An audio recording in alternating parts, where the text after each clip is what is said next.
تھوڑا حوصلہ بڑا کریں، صبر، استقامت، آپ کا ٹھہر جانا، آپ کا میدان میں رہنا خدا را اللہ پہ چھوڑیں۔ ہم بڑے بے حوصلہ ہیں، ہم بڑے کمزور ہیں، ہمیں تو اللہ تعالیٰ خیر کرے۔ اب تو زمانے میں جو دوائی سب سے زیادہ بکنی چاہیے وہ وہم کی دوائی ہے، وہ سب سے زیادہ بکنی چاہیے۔ ہر چوتھا آدمی اس وہم کا شکار ہے کہ جانے کیا ہو جائے گا، کچھ بھی نہیں ہوگا، وہی ہوگا جو منظور ہے۔ آپ کو تو ماشاءاللہ یاد ہے، وہی ہوگا جو منظور ہے۔ کچھ چیزیں اللہ رسول پہ چھوڑیں، صبر کے ساتھ، استقامت کے ساتھ۔ میں اس زمانے میں جو سب سے زیادہ کمزوری محسوس کرتا ہوں لوگوں کے اندر، یہ ہے کہ تدبر نہیں، حوصلہ نہیں۔ ایک بت ہوتا ہے میری ذات کا جس سے میں ساری زندگی باہر نہیں نکل پاتا۔ میں کہتا ہوں جو میں کہہ رہا ہوں وہ ہونا چاہیے، جو میں چاہ رہا ہوں وہ ہونا چاہیے، جو میری خواہش ہے وہ ہونا چاہیے۔ ایسا نہیں ہوگا، خواہشیں آپ کریں گے، چاہتے آپ کریں گے، پر پوری اللہ اپنی حکمت سے کرے گا۔ ڈر آتا ہے، میں کہا کرتا ہوں اللہ آزمانا نہ، تو بغیر آزمائش کے ہی معاف فرما، ہمیں نہ آزمانا، ماحول سخت ہے، خدا جانے کہاں کیا ہو جائے، کب ہو جائے۔ تھوڑا حوصلہ کریں، وقت دیں، حالات وقت پر تبدیل ہو جایا کرتے ہیں، سچائیاں ثابت ہو جاتی ہیں۔ جلد بازی والے ماحول سے نکلیں، حوصلہ، توانائی، یہ درست ہے کہ ہم انسان ہیں، کمزور ہیں، ہمیں پریشانی ہوتی، ہمارے اعصاب پر چیزیں سوار ہوتی ہیں، ہم ٹینشن بھی لیتے ہیں، لیکن بہرحال جب آپ کو آپریشن کرانا ہے تو پھر آپ کو تھوڑی دیر کے لیے آنکھیں بند رکھنی پڑیں گی۔ جب آپ کو ٹھیک ہونا ہے تو پھر آپ کو بیماری کو وقت دینا ہی پڑے گا، پھر آپ کو انتظار کرنا ہے، اور وقت بہت بڑا منصف ہے۔ امام حسین نے شہادت دے دی تھی، سارا خاندان شہید کرا دیا تھا، کیا چوتھے دن یزید تخت سے اتر آیا تھا؟ 1 مہینے کے بعد، 2 مہینے کے بعد سمجھ تو آ گئی تھی نا ساری دنیا کو جھوٹا کون اور سچا کون۔ تو کیا یزید آ گیا تھا 6 مہینے کے بعد؟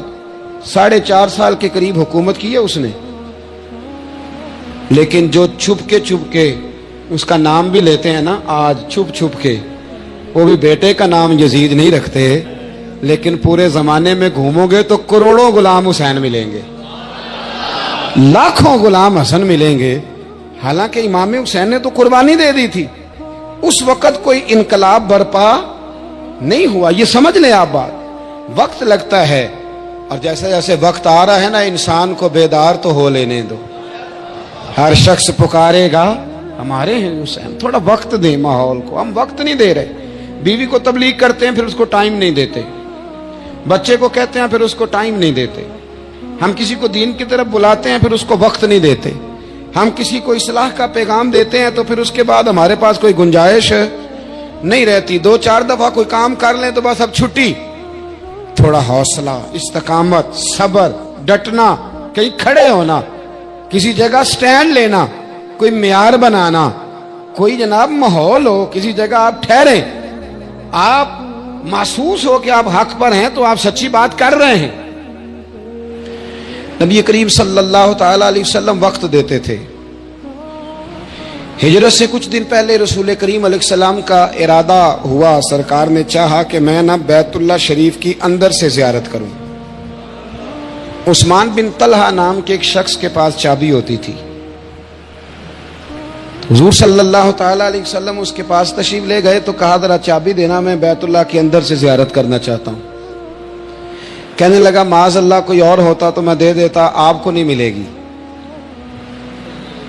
حضور اللہ کے خزانوں کی کنجیوں کے مالک ہیں، زمین و آسمان اللہ نے قبضہ اور اختیار میں دے دیے۔ حضور مجھے بتلائیے نا، میرے رسول کریم صلی اللہ تعالی وسلم اشارہ کرتے تو تالے والے سارے ٹوٹ نہیں جاتے؟ اگر چاند اور سورج غلامی کریں تو یہاں کیا حیثیت ہے؟ حضور صلی اللہ علیہ وسلم نے فرمایا دے دو، اندر سے دیکھنا ہے۔ تو کہنے لگا آپ کو نہیں دوں گا، قربان جاؤں محبوب کے انداز تکلم پر۔ رسول کریم، نبی رحمت، نور مجسم، شفیع معظم، آقا دو عالم صلی اللہ تعالی علیہ وسلم نے وہاں کھڑے کھڑے حضور چاہتے تو ابھی سب کچھ ہو جاتا 1.5 منٹ میں، پر حضور نے کیا فرمایا؟ فرمایا عثمان نہ دے چابی، ایک وقت آئے گا، ایک وقت آئے گا میں تجھ سے چابی لوں گا۔ اور تو اپنے ہاتھوں سے دے گا, تجھے دینی ہے. اور فرمایا پھر جس کو میں چاہوں گا دوں گا. کہنے لگا جی مجھ سے نہیں کوئی لے سکتا, میری خاندانی وراثت ہے. حضور نے فرمایا وقت. پھر اس وقت کو 10 سال لگ گئے. پھر اس وقت کو میں تو نہیں 10 سال دیتا, آپ تو نہیں دیتے. 10 سال کے بعد مکہ فتح ہوا, یا 9 سال کے بعد فتح ہوا. میرے رسول کریم محبوب دو عالم پہنچے بیت اللہ شریف میں. حضور نے طواف کیا. عثمان بن طلحہ کہتے ہیں جیسے جیسے حضور داخل ہوتے گئے تو وہ لفظ میرے کانوں میں گونجتے تھے کہ میں چابی لوں گا. وہ میرے جو دن کو کہہ دیا دن ہے تو دن نکل آیا, جو شب کو کہہ دیا شب ہے تو رات ہو کے رہی. اور خدا نے ان کی زباں کو وہ اختیار دیا, جو نکلی منہ سے ان کے وہ بات ہو کے رہی.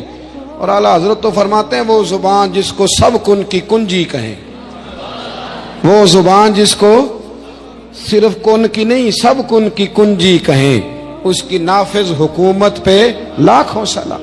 فرمایا عثمان کہتے ہیں میرے کانوں میں لفظ گونج رہے تھے حضور کے کہ میں تجھ سے چابی. لیکن سالوں لگے, گھنٹوں نہیں, مہینوں نہیں. کتنے لگے؟ تھوڑا ٹائم تو دینا یار, جلدی تو نہ کر. تو شام کو بدلہ لینا چاہتا ہے, تو شام کو تیس نیس کرنا چاہتا ہے, ذرا وقت تو دینا. وقت خود بہت بڑا منصف ہے, بڑے سارے انصاف خود بخود کر دیتا ہے. پتہ چل جاتا ہے وقت گزرنے کے ساتھ سچا کون اور جھوٹا کون. حضور علیہ الصلوۃ والسلام کے لفظ گونجتے ہیں. میرے محبوب نے طواف کیا تو پھر حضور نے اعلان کیا, فرمایا کہاں ہے عثمان بن طلحہ, بلاؤ نا ذرا اس کو, بلاؤ. تو کانپتے ہوئے ہاتھوں سے چابی لے کے, اب نہیں کہا میری خاندانی وراثت ہے, اب نہ یوں حضور کی بارگاہ میں پیش کی. محبوب نے بھی جتلایا کچھ نہیں. حضور نے وہ چابی لی, دروازہ کھولا, مولا علی کو ساتھ لیا, بیت اللہ کے اندر پڑے ہوئے سارے بت توڑے, صفائی فرمائی, نوافل پڑھے. حضور باہر آئے. قربان جاؤں محبوب کے بھی انداز کریمانہ پر. ہمارا دشمن کبھی قابو آئے تو ہم پیس کے رکھ دیتے ہیں, لیکن رسول کائنات کا طریقہ مبارکہ کیا ہے؟ جب عثمان واپس آئے, حضور واپس آئے تو فرمایا بلاؤ عثمان کو. عثمان آئے تو حضور فرمانے لگے عثمان پہلے یہ چابی تیری خاندانی وراثت تھی, میں نے تجھ سے لے لی تھی, اب میں تجھے واپس دے رہا ہوں, اب نہیں کو لے گا. عثمان کہتے ہیں وہ میری طرف چابی نہیں بڑھ رہی تھی, ایمان بڑھ رہا تھا.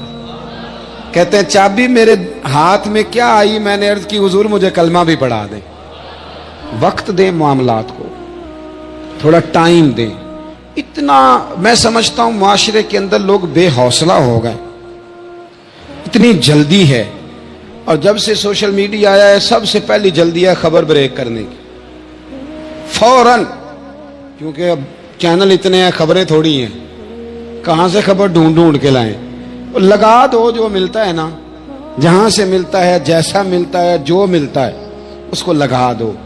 یہ حوصلہ مند مہذب قوموں کا طریقہ نہیں ہوتا. حالات کو وقت دیں, صبر پیدا کریں, استقامت پیدا کریں, حوصلہ پیدا کریں. کئی دفعہ ایسے بھی ہوتا ہے, کئی دفعہ کہ آپ کٹہروں میں کھڑے ہوتے ہیں, پھر کچھ وقت گزرتا ہے کٹہروں میں کھڑے کرنے والے کٹہروں میں کھڑے ہوتے ہیں. لیکن آپ وقت دیں. آپ دیکھیں وہ کل تک جو بیٹھ کے بڑی بڑی باتیں کرتے تھے, مکے لہراتے تھے, بڑا کچھ بتاتے تھے, وہ کہاں ہیں لوگ آج؟ کہاں ہیں جو کہتے تھے کہ میں اٹھتا ہوں تو زمانہ اٹھتا ہے, میں بیٹھتا ہوں تو زمانہ بیٹھتا ہے؟ کدھر گئے لوگ؟ ہم نے اپنی زندگی میں ایسے لوگوں کی شہرت دیکھی ہے کہ ان کا ٹی وی پر خطاب لگتا تھا تو کھڑے ہونے کو جگہ نہیں ملتی تھی. کدھر گیا زمانہ؟ بدل جاتا ہے, حالات بدل جاتے ہیں, پتہ نہیں کیسے کیسے. اور ایسا نہیں کہ وہ لوگ رخصت ہو گئے, لوگ موجود ہیں, لیکن زمانہ اپنا رخ بدلتا ہے, لوگوں کی ذہن بدلتے ہیں, ماحول بدلتا ہے. تھوڑی استقامت پیدا کریں. میری ملت کے جوان بچوں میں کوئی استقامت نہیں. یہ نہ بات کرنے سے قبل سوچتے ہیں, نہ یہ کوئی عمل کرنے سے قبل سوچتے ہیں, نہ یہ کسی مقام پر ٹھہر کر کچھ سوچتے ہیں کہ میرے اندر تحمل بردباری ہو تو میں کوئی فیصلہ کروں. کمنٹس کرنے میں جلدی کرتے ہیں, بات کرنے میں جلدی کرتے ہیں. اپنے اندر ٹھہراؤ پیدا کریں. اور میں کہا کرتا ہوں کہ ٹھہراؤ آئے کہاں سے؟ بچہ ہوتا ہے نا جب چھوٹا, وہ غلط کام کرتا ہے تو کہتے ہیں بچہ ہے,